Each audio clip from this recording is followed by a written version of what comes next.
बिस्मिल्लाहिर्रहमानिर्रहीम। अस्सलाम वालेकुम। अगर आप मुसीबतों, परेशानियों, मुश्किलों से महफूज रहना चाहते हैं तो जैसे ही ईद उल फितर का चांद नज़र आए तो आपने सूरह मुल्क पढ़नी है, क्योंकि रसूलुल्लाह सल्लल्लाहु अलैहि वसल्लम ने फरमाया, जो शख्स चांद को देख के सूरह मुल्क पढ़ता है तो वो एक महीने तक परेशानियों, मुसीबतों, मुश्किलों से महफूज रहता है। और रसूलुल्लाह सल्लल्लाहु अलैहि वसल्लम का फरमान है कि अगर कोई भी शख्स ईद का चांद देख के सूरह फातिहा पढ़े और सूरह फातिहा पढ़ने के बाद वो इंसान जो भी दुआ मांगे तो अल्लाह वो दुआ कभी रद्द नहीं करता। तो आज की इस वीडियो में हम आपको ईद उल फितर के चांद का एक ऐसा ही वजीफ़ा बताएंगे। अगर आप ईद उल फितर के चांद को देख के वो वजीफ़ा कर लेते हैं तो आपकी हर दुआ पूरी होगी, आपकी हर परेशानी ख़त्म हो जाएगी और आपकी हर मुसीबत दूर हो जाएगी। दौलत आपके कदमों में होगी, रिज़्क़ की बारिश होगी।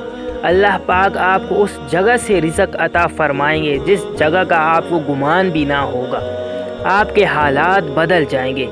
ये छोटा सा वजीफ़ा है, बस आपने इसे ईद उल फितर का चांद देख के करना है। ये वजीफ़ा आपको बहुत ही ज़्यादा फ़ायदा देगा। वजीफ़ा बताने से पहले आप इस वीडियो को लाइक कर दें, और अगर आपने अभी तक हमारे चैनल को सब्सक्राइब नहीं किया है तो ये जो आपको लाल रंग का निशान नज़र आ रहा है, जल्दी से आप इसके ऊपर क्लिक करके हमारे चैनल को सब्सक्राइब कर दें। और ये जो आपको घंटी का निशान नज़र आता है, आप इसे भी ज़रूर दबाएँ। हमारे चैनल में आपको कुरानी वज़ाइफ, हिस्ट्री, नॉलेज और इन्फॉर्मेटिव इस्लामिक वीडियोस मिलती रहेंगी। तो जब भी ईद उल फितर का चांद नज़र आए तो आपने उस चांद को देख के सबसे पहले 21 मरतबा दुरूद पाक पढ़ना है, और उसके बाद आपने या अल्लाहु, या बासितु, या वासिउ, ये तीनों नाम आपने 100 मरतबा पढ़ने हैं।